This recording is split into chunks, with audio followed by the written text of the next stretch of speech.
अच्छा, डेटाबेस समझो एक ऐसा सॉफ्टवेयर है जिसके अंदर बहुत सारी इंफॉर्मेशन, बहुत सारा डेटा ना सिर्फ स्टोर होता है, बल्कि उसके यूजर्स जरूरत पड़ने पर अपनी नीड के अकॉर्डिंगली उसमें से डाटा एक्सट्रैक्ट भी कराते हैं।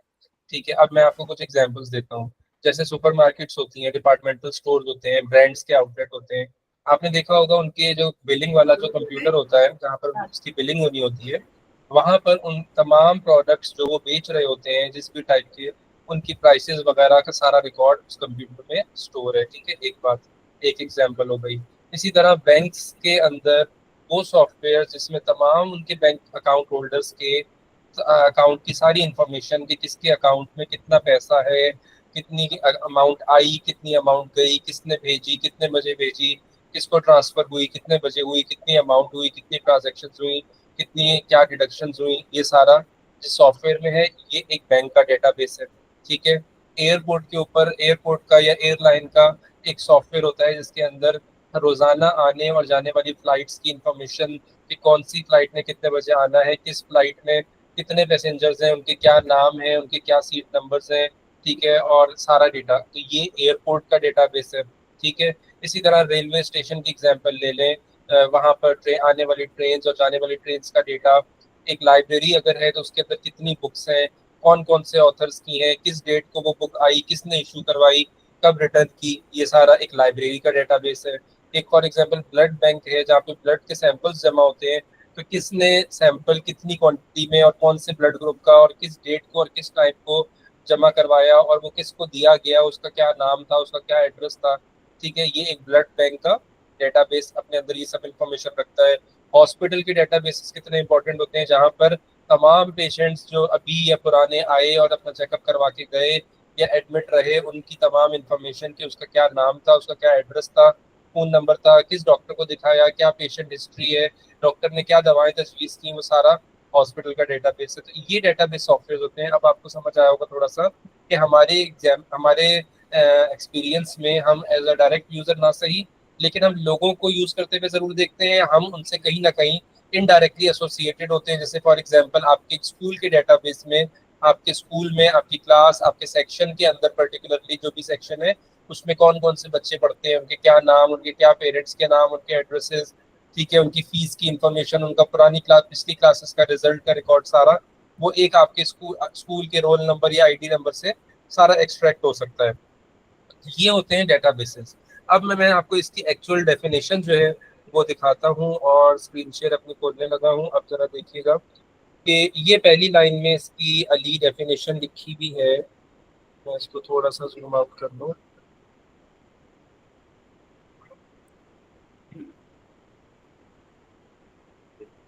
जी, a database is a structured collection of data.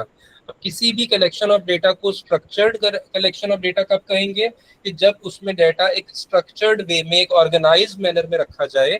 ठीक है, किस लिए रखा जाए ऑर्गेनाइज या स्ट्रक्चर्ड मैनर में, ताकि उसको जरूरत पड़ने पर इट कैन बी सर्च। ना सिर्फ ये कि उसमें से डेटा को सर्च भी किया जा सके। एक स्कूल का फॉर एग्जांपल हम ले लेते हैं मिसाल, कि स्कूल में आप पिछले 10 साल में जितने स्टूडेंट्स भी आए, पढ़े और चले गए पास आउट होके, उनमें से किसी की इंफॉर्मेशन सिर्फ सर्च करनी हो तो भी सर्च भी की जा सके उस स्ट्रक्चर्ड कलेक्शन ऑफ डेटा में से। सॉर्टिंग करनी हो तो सॉर्टिंग भी हो सके। सॉर्टिंग मींस कि कहा जाए कि भाई गुलिस्तान जौहर में रहने वाले जितने बिलोंग करने वाले जितने स्टूडेंट्स थे, उनकी लिस्ट अलग हो जाए तो वो सॉर्टिंग भी की जा सके, या मेल स्टूडेंट्स अलग, फीमेल स्टूडेंट्स अलग। और इसी तरह से उस डेटा में से फिल्ट्रेशन, कुछ फिल्टर करना हो कि हाँ भाई, फॉर एग्जाम्पल जो इस पर्टिकुलर ब्लॉक ऑफ गुलशन इकबाल से बिलोंग करते हैं, उनकी एक अलग डेटा हमें मिल जाए।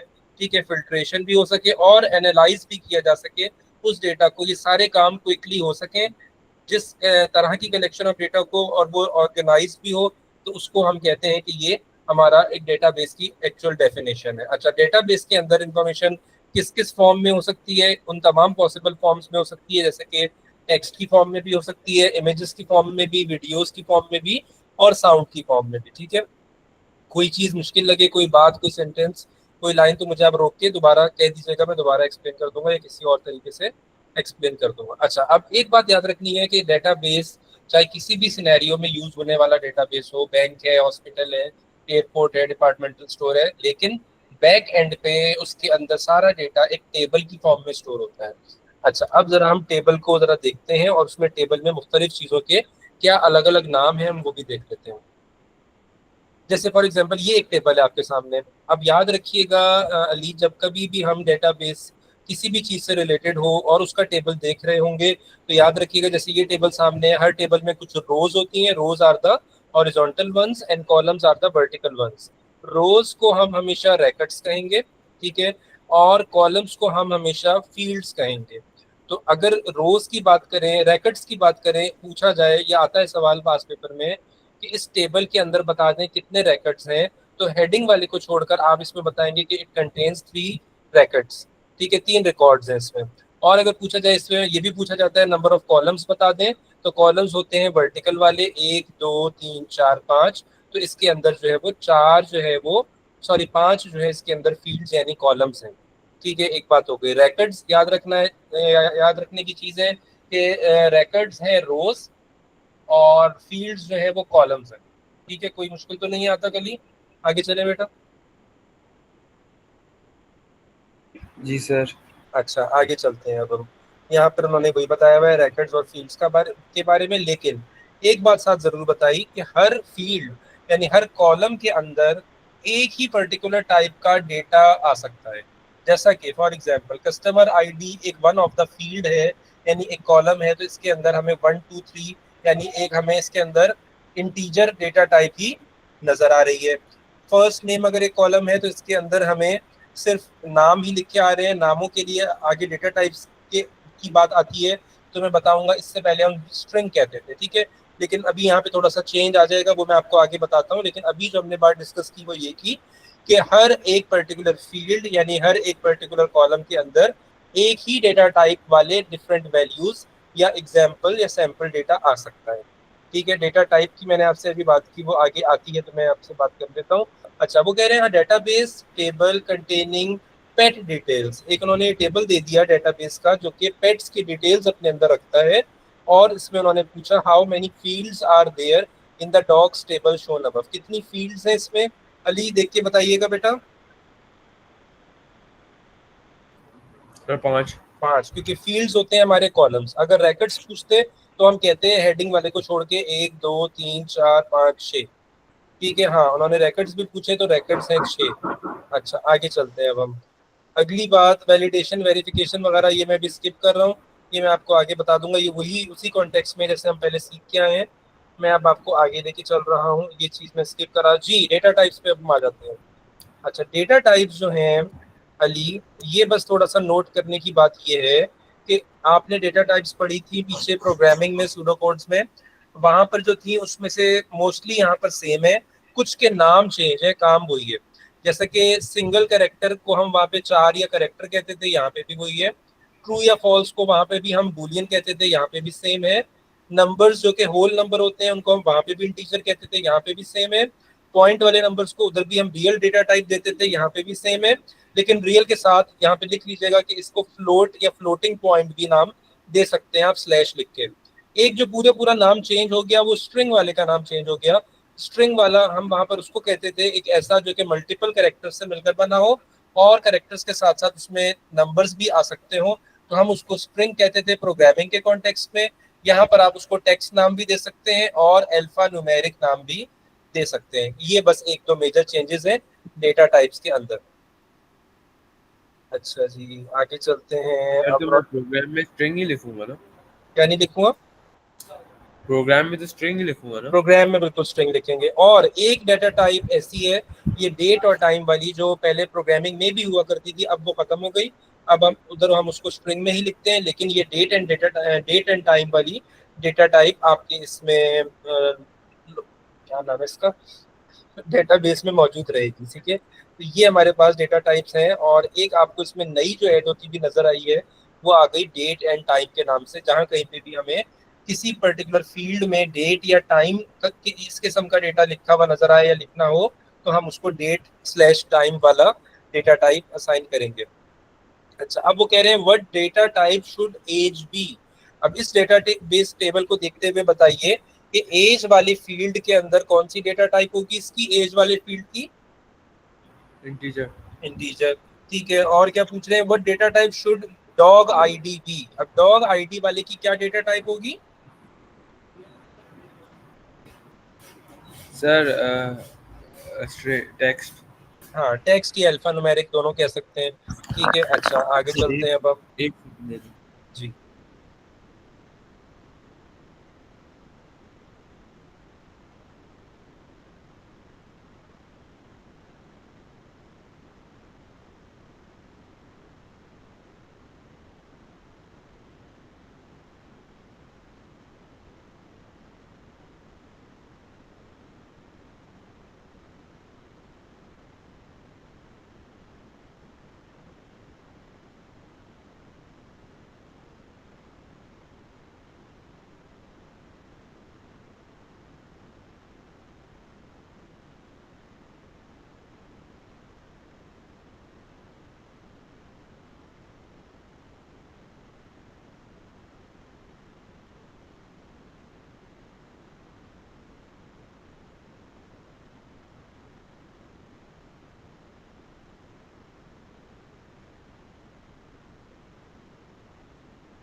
जी सर मैं आ गया, सॉरी।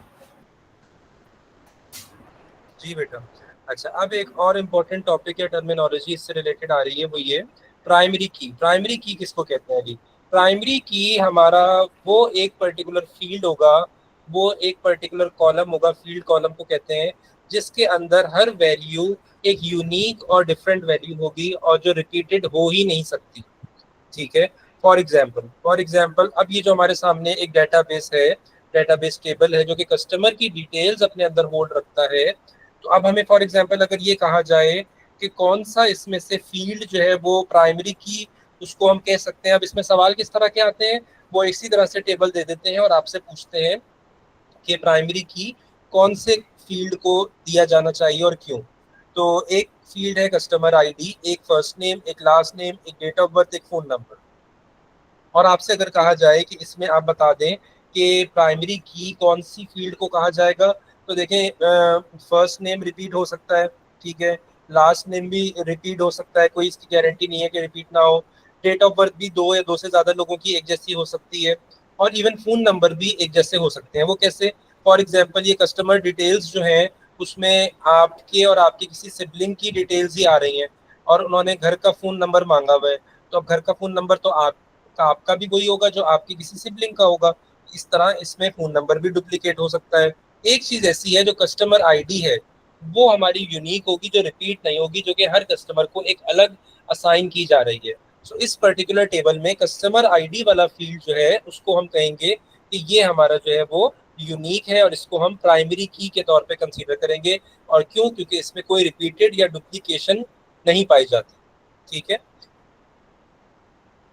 अब वो आपसे आपसे पूछेंगे इस सवाल में कि आप बता दें which field would be suitable for the primary की, एक्सप्लेन वाई। जी बताइएगा, इस पर्टिकुलर टेबल को देखते हुए बताइए अली, कौन डॉग सी आई। Dog ID? क्यों? क्योंकि उसके अंदर जो डॉग, हर डॉग को एक अलग आईडी असाइन की जा रही है और जो कि यूनिक होगी और जो कि रिपीटेड नहीं हो सकती। अच्छा,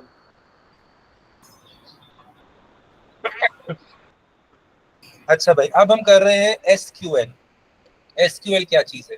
इसकी फुल फॉर्म है structured Curie language. Structured Curie language क्या है कि मैंने जब आपको शुरू में डेटाबेस इंट्रोड्यूस करवाया तो मैंने आपको ये बोला कि डेटाबेस एक ऐसा टेबल ऑफ इंफॉर्मेशन होता है जिसके अंदर ना सिर्फ इंफॉर्मेशन या डेटा स्टोर किया जा सके, बल्कि उसमें से एफिशिएंटली या इफेक्टिवली एक्सट्रैक्ट या फेच भी किया जा सके। यानी हमें अपनी ज़रूरत के मुताबिक जो भी और जैसा भी, जिस क्राइटेरिया के मुताबिक मर्जी हम चाहें, हम अपना डेटा उसमें से एक्सट्रैक्ट करवा लें। अब ये याद रखिएगा कि डेटाबेस में से कुछ भी एक्सट्रैक्ट करवाने के लिए डेटाबेस टेबल में से एसक्यूएल लैंग्वेज जो है वो यूज की जाती है। अब हम इसमें सीखेंगे ये कि अच्छा इसमें सवाल किस तरह के आते हैं और हमें सीखना क्या है। एक सवाल यह इस टाइप का आता है कि कुछ पर्टिकुलर चीज सर्च करवानी है। जैसे फॉर एग्जांपल ये एक टेबल दिया हुआ है, इस टेबल में से वो आपसे कहें कि आप बुलडॉग ब्रीड वाले, और वो डॉग्स जिनकी बुलडॉग ब्रीड हो और जिनका जेंडर मेल हो, ऐसे ऐसे जितने भी डॉग्स हैं वो आप हमने एक्सट्रैक्ट करवाना है इस टेबल में से। आप ये चीज सर्च करवाने के लिए, ये चीज फिल्टर करके निकालने के लिए आप एसक्यूएल क्यूरी स्टेटमेंट लिख दें, तो हमें लिखनी पड़ेगी। यानी अपनी रिक्वायरमेंट वो बताएंगे सवाल में, और हमें उस रिक्वायरमेंट को फेच करके लाने के लिए जो स्टेटमेंट लिखनी है वो हम लिख के देंगे। कैसे लिखनी है अभी मैं दिखाता हूँ। दूसरी पॉसिबिलिटी या दूसरी टाइप ऑफ क्वेश्चन ये आता है कि वो क्यूरी स्टेटमेंट खुद लिख देंगे और वो हमसे उसका रिजल्ट पूछेंगे कि अच्छा अगर ये क्यूरी स्टेटमेंट जो है वो लिखी हुई दी जाए तो इससे इस पर्टिकुलर टेबल में से क्या क्या इंफॉर्मेशन एक्सट्रैक्ट होकर निकल कर मिल जाएगी। दूसरी पॉसिबिलिटी ये होती है। तीसरी पॉसिबिलिटी होती है कि वो सर्च करने वाली जो एसक्यूएल स्टेटमेंट है वो लिख देते हैं खुद से, लेकिन इनकम्प्लीट लिख देते हैं, उसमें कुछ फिल इन द ब्लैंक्स छोड़ देते हैं और हमें वो उसको कंप्लीट करना होता है। बस ये 3 तरह के क्वेश्चन इसमें आते हैं। अब जरा देखिएगा हम एसक्यूएल की स्टेटमेंट लिखते कैसे हैं, उसमें क्या क्या चीजें उसको लिखने के लिए यूज करते हैं वो जरा देखते हैं। 3 मेन चीजें हैं अली। एक है सेलेक्ट, इसको बोल्ड में लिखा। सेलेक्ट मींस हम वो बताते हैं फील्ड्स जो कि हम चाहते हैं कि डिस्प्ले में मिले। डिस्प्ले में मिले मींस कि जैसे फॉर एग्जांपल ये बहुत सारे फील्ड्स हैं यहाँ पे, movie ID, name, योनरा, certificate, rating. अच्छा वो क्राइटेरिया जो भी बताएंगे उसके अकॉर्डिंगली, फॉर एग्जांपल उन्होंने कहा कि कॉमेडी वाले और जिनको सर्टिफिकेट 18 का मिला हुआ हो उनकी नाम और रेटिंग सिर्फ हमें चाहिए। नाम और रेटिंग देखना है, मूवी आईडी, जॉनरा ये सब हमें नहीं चाहिए। तो जो जो चीज़ें निकाल के लाके डिस्प्ले करनी हो वो हम लिखेंगे सेलेक्ट के साथ, ठीक है। फ्रॉम के बाद हमेशा आएगा टेबल का नाम। हर डेटाबेस टेबल का एक नाम होता है जो सवाल में आपको खुद गिवन होगा। फ्रॉम के बाद आप उस टेबल का नाम लिखेंगे, यानी कहाँ से किस टेबल से एक्सट्रैक्ट करवाना है। और वेयर के बाद आएगा क्राइटेरिया। अब वेयर के बाद क्राइटेरिया कैसे आना है उसकी एग्जांपल मैं आपको आगे बहुत सारी दिखाने लगा हूँ, बहुत सारी आएंगी। जैसा कि अब ये देखिएगा लिखा हुआ है सेलेक्ट नेम कॉमा रेटिंग, यानी रिजल्ट में डिस्प्ले में नेम और रेटिंग सिर्फ चाहिए, सारी फील्ड्स नहीं चाहिए। From movie, from movie means movie table का नाम है, मूवी नाम के टेबल से एक्सट्रैक्ट करके लाना है। क्राइटेरिया वेयर के बाद आता है। वेयर के बाद क्या लिखा, where rating is greater than 8.4। अब आप टेबल में सबसे पहले देखो 8.4 से ज्यादा, ग्रेटर देन और इक्वल नहीं लिखा, ग्रेटर देन 8 लिखा है ना, 8.4। ग्रेटर देन 8.4 वाले कितने हैं पहले तो आप ये देख लो, देख के बताइएगा अली। ग्रेटर देन 8.4 रेटिंग वाले कितने हैं, 1 2 3 4 कितने हैं सर दो। जी। ग्रेटर देन 8.4 वाले 2 हैं, एक का नाम है शॉन ऑफ द डेड और एक का नाम है बिग, ठीक है। अच्छा हमें इसका डिस्प्ले क्या करना है, नेम और रेटिंग। तो अब डिस्प्ले में रिजल्ट में जो हम बताएंगे हम सिर्फ 2 चीजें लिखेंगे, शॉन ऑफ द डेड, सामने उसकी रेटिंग 8.7, दूसरी लाइन में लिखेंगे बिग और बिग के सामने उसकी रेटिंग 8.5, ठीक है। अब देख लेते हैं इसका आंसर इसी तरह से होगा, शॉन ऑफ द डेड नाम लिखा, सामने रेटिंग 8.7 और नीचे लिख देंगे बिग और उसके सामने रेटिंग 8.5। क्या ये पहली एग्जांपल आपको समझ आई अली? जी सर। इसमें सेलेक्ट के बाद क्या लिखना है ये समझ आया? जी फ्रॉम और वेयर भी समझ आ गया? जी जी। अच्छा वेयर के बाद क्राइटेरिया आता है और क्राइटेरिया अलग अलग तरह के हो सकते हैं और उसमें हमें बवक्त ज़रूरत एंड या और भी लगा सकते हैं। जहाँ पे कोई 2 कंडीशंस पूरी करवानी होंगी तो हम 2 कंडीशंस लिखेंगे, आगे आएंगी एग्जांपल्स, और उनके बीच में एंड अगर लगा देंगे तो वो दोनों जब पूरी होंगी कंडीशंस तो रिजल्ट निकलेगा। आगे आने लगी हैं और कहीं पे चॉइस देनी होगी तो और आ जाएगा। अच्छा जी, अब आप ये तो आपने देखे हुए हैं, ये ऑपरेटर्स हमने कंपैरिजन ऑपरेटर्स जो प्रोग्रामिंग में पढ़े थे, सूडो कोड में पढ़े थे, ये सेम है। ग्रेटर देन और इक्वल टू, लेस देन और इक्वल टू, इनमें कोई चेंज नहीं है। नॉट इक्वल टू भी वैसा ही है। अब जरा आप इसमें देखिएगा एग्जांपल दी हुई है, सेलेक्ट नेम एंड रेटिंग, यानी नेम और रेटिंग डिस्प्ले में दिखाना है फ्रॉम मूवी, मूवी वाले टेबल में से। अब क्राइटेरिया देखें थोड़ा लंबा हो गया, वेयर वो कह रहे हैं यॉनरा फैमिली हो एंड सर्टिफिकेट यू हो। अब एंड लिखा हुआ है तो सिर्फ हमें वो लेने हैं जिनमें यॉनरा फैमिली भी हो और सर्टिफिकेट यू भी हो, ठीक है। अब आप मुझे देख के अगर बताएं यॉनरा फैमिली और सर्टिफिकेट यू वाले कौन कौन से थे उसी टेबल में, यॉनरा फैमिली और सर्टिफिकेट यू जी। सर एक ही है। सिर्फ एक ही है और हमें उसका नाम डिस्प्ले करना है मुआना और रेटिंग डिस्प्ले करनी है आई थिंक, तो हम मोआना और 8.4 या जो भी उसकी रेटिंग है 8.1 वो लिख देंगे। ठीक है, आगे चलते हैं। अब उसके बाद सर ये तो थोड़ा ऊपर कर दे, ये क्या लिखा ऊपर कर दूं है? ये वाला। ये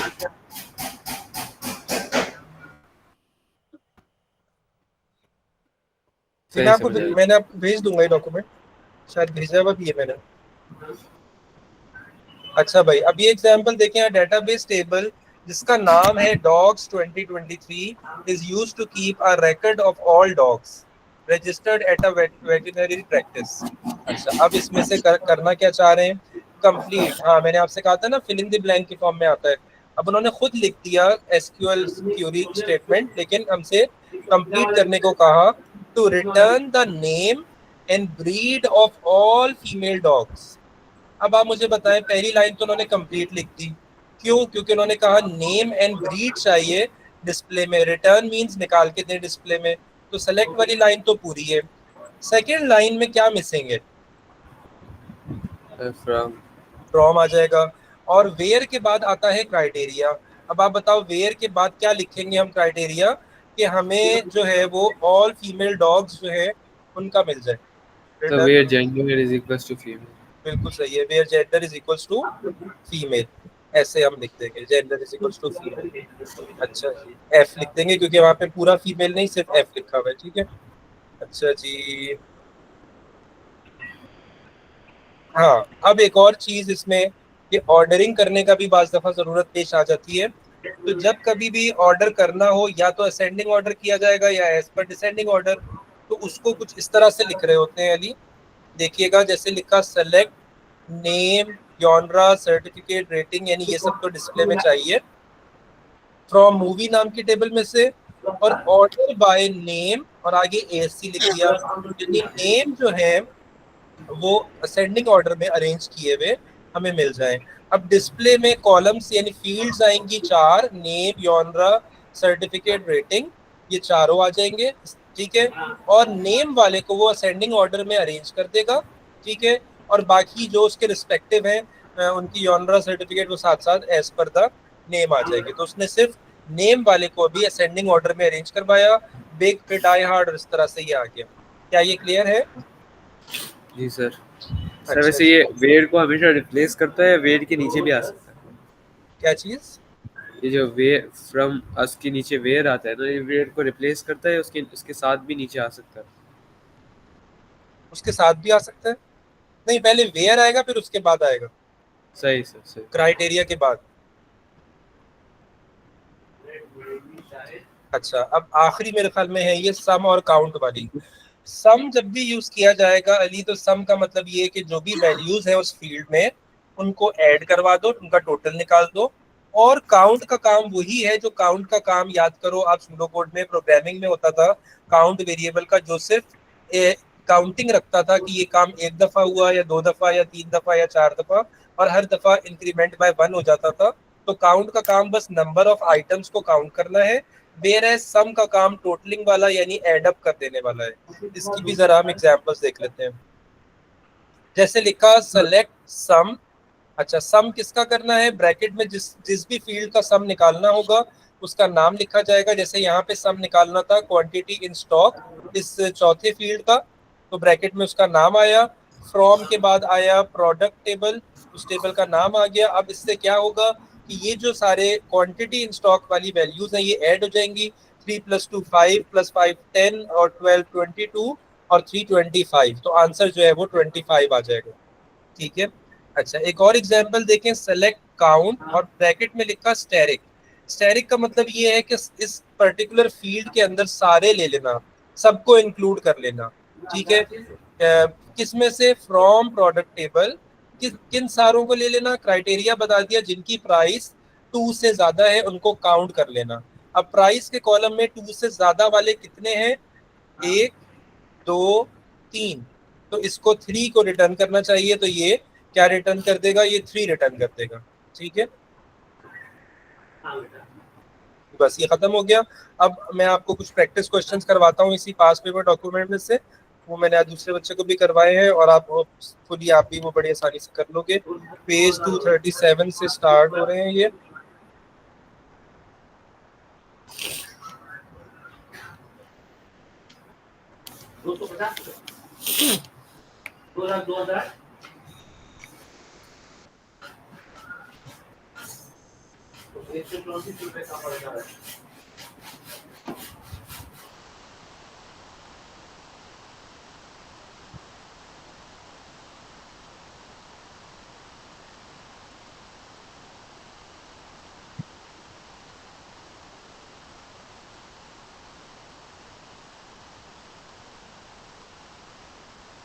जी अली, ये वाला देखिएगा बेटा। इस सवाल में वो कह रहे हैं कि एक डेटाबेस टेबल है जिसका नाम है शीप, ठीक है, is used to keep a record of the sheep on the farm. Each sheep has a unique ear tag, हर शीप को एक यूनिक ईयर टैग दिया गया और उसका फॉर्मेट भी बता दिया, उसका इस तरह से लिखा जाएगा उस ईयर टैग पे कि EAR कैपिटल में, और फिर 4 डिजिट होंगे, उसको 4 नंबर्स होंगे तो उसको NNNN लिखा, N is a single digit. The farmer keeps a record of the date of birth, the gender, the current weight of each sheep in kilograms. अब आपने करना क्या है कि identify 4 fields required for the database, 4 fields के नाम भी बताने हैं, उन चारों फील्ड के अलग अलग उनकी डेटा टाइप सूटेबल कौन सी होगी वो भी बताना है, एक एक डेटा सैंपल भी लिखना है उस पर्टिकुलर फील्ड के लिए, और फील्ड का बस ये 3 चीजें टोटल। तो आप मुझे बताओ, पहला फील्ड वन का नाम क्या हो जाएगा? Year year code. Sheep tag भी कह सकते हैं, शीप टैग, ठीक है। शीप अच्छा, उसकी डेटा टाइप बताओ क्या हो जाएगी? स्ट्रिंग स्ट्रिंग तो टेक्स्ट अब है ही नहीं, टेक्स्ट या अल्फान्यूमेरिक लिख दोगे। और डेटा सैंपल में आप क्या लिखोगे, एक एग्जांपल क्या दोगे? EAR और कोई भी 4 डिजिट्स। हाँ, EAR लिख के ऑल कैप्स में और कोई भी 4 डिजिट आ गए। अच्छा, फील्ड 2 का नाम बताओ जल्दी से। DOB ठीक है, और उसकी डेटा टाइप क्या हो जाएगी? हमने पढ़ी थी नई जो ऐड हुई है यहाँ पे, डेट एंड टाइम, डेट। ठीक है। और एग्जाम्पल में आप कोई भी उसकी डेट ऑफ बर्थ कुछ भी रैंडम वैल्यू लिख दोगे। अच्छा, मैंने जो तीसरी। उसमें जो एग्जांपल लिखी हुई थी उसमें जो जो ईयर था वो 4 डिजिट्स में नहीं 2 डिजिट्स में लिखा हुआ था, जो आखिरी के 2 थे।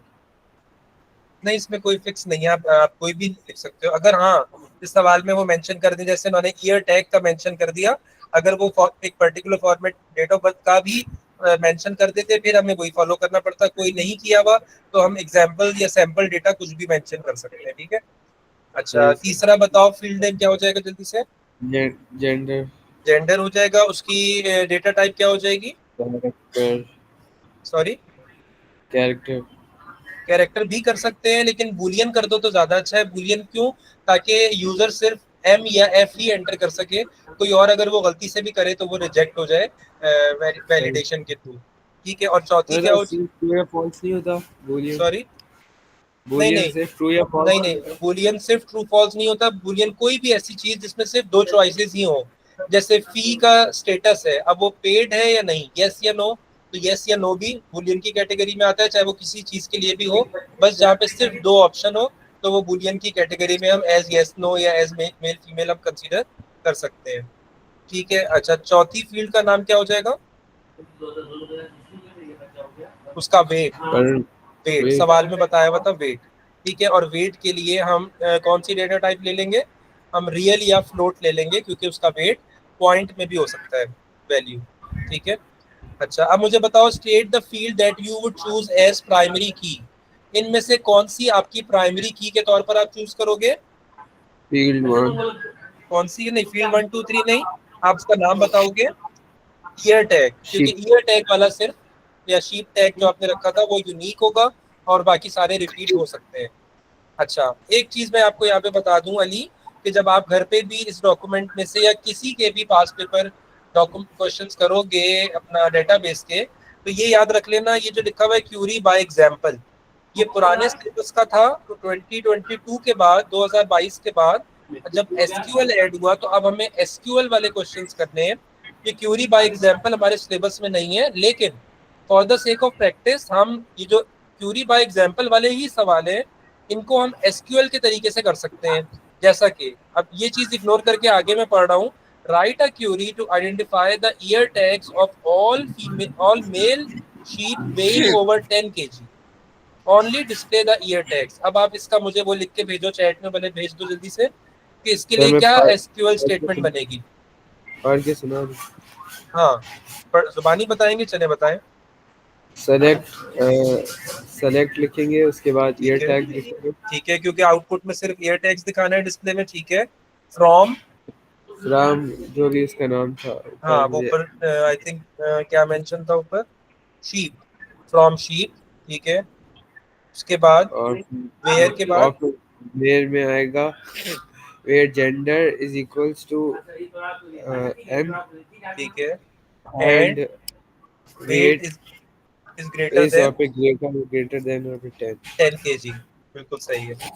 अच्छा जी, ये क्योंकि सेम टाइप का है, ये हम छोड़ रहे हैं और आगे चलते हैं। हाँ, इसमें से बताइएगा, वो कह रहे हैं कि a wildlife park has a database table called livestock. Table का नाम है to classify and record its animal species. Part of the database table is shown. ठीक है, ये टेबल दिखाया हुआ है उन्होंने यहाँ पे। अब वो पूछ क्या रहे हैं, suggest another appropriate field that could be added to this database by stating its name and data type. वो कह रहे हैं कि बताएं कि इन 4 फील्ड्स के अलावा कौन सी एक अप्रोप्रिएट फील्ड और इसमें ऐड की जा सकती है।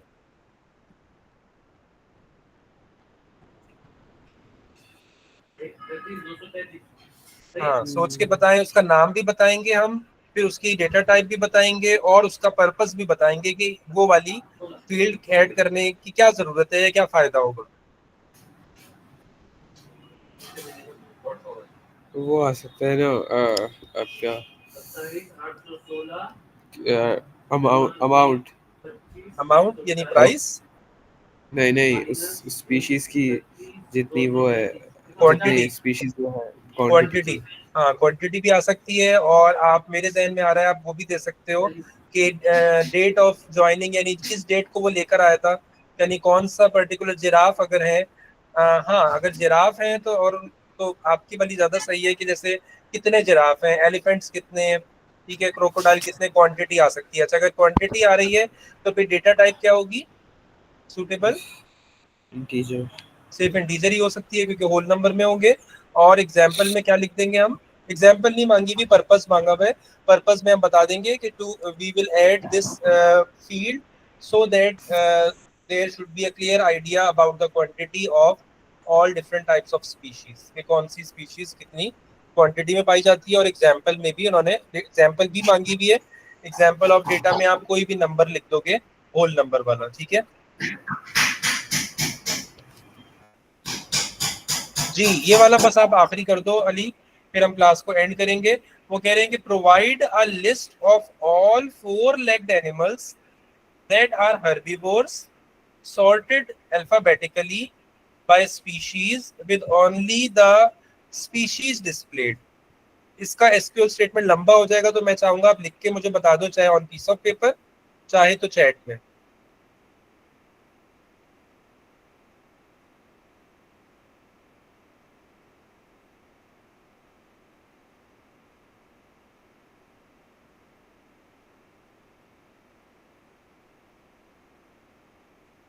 जी अली, वो चाह रहे हैं कि डिस्प्ले सिर्फ हो जाए स्पीशी, तो सेलेक्ट के बाद क्या आ जाएगा,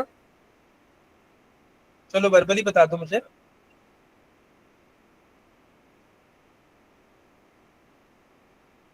सर बस वही आएगा, सेलेक्ट में स्पीशीज ही आएगा। ठीक है, और उसके बाद फ्रॉम के बाद क्या आ जाएगा, टेबल का लाइफ नाम, स्टॉक। लाइफ स्टॉक आ जाएगा। अच्छा, और क्या क्या वो चाह रहे हैं क्राइटेरिया में, वेयर में क्या आ जाएगा, कहाँ चला गया, वेयर में क्या आ जाएगा, वो चाह रहे हैं कि टू वेयर प्रोवाइड अ में list of all 4 legged animals.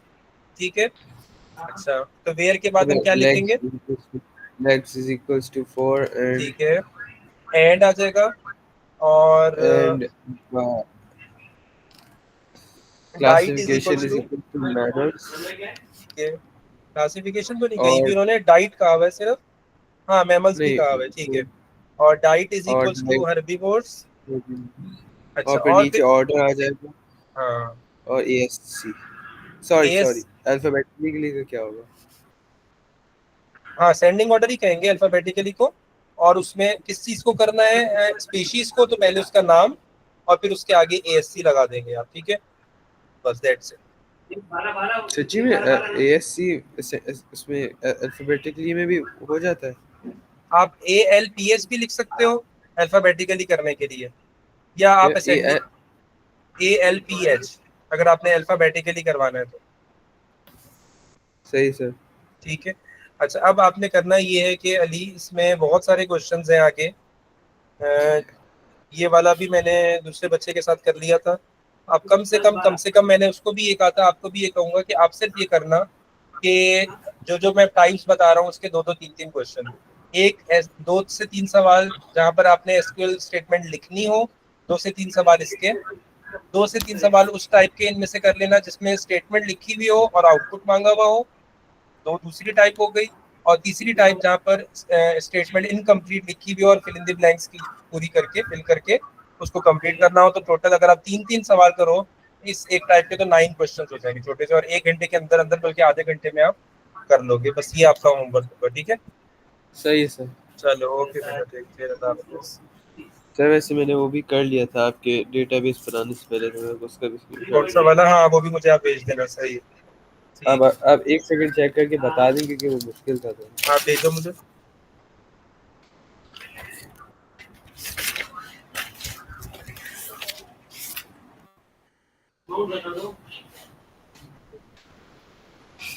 मैं ऐसा करता हूँ, मैं आपको अभी उसका सॉल्यूशन खाली भेज रहा हूँ, वो आप देख लो, कंपेयर कर लो, फिर उसको एक्सप्लेन मैं फिर आपको अगली क्लास में कर दूँ। चलिए, मेरा सही है दूसरा सर। स्टूडेंट आ गया है, मैं सॉल्यूशन आपको भेज रहा हूँ ताकि आप कंपेयर कर लो, और फिर कोई कंफ्यूजन होगा तो फिर मैं अगली क्लास में कल आपको बता दूंगा। ठीक है, सही सर। चलो, अल्लाह हाफिज़। सही किया है।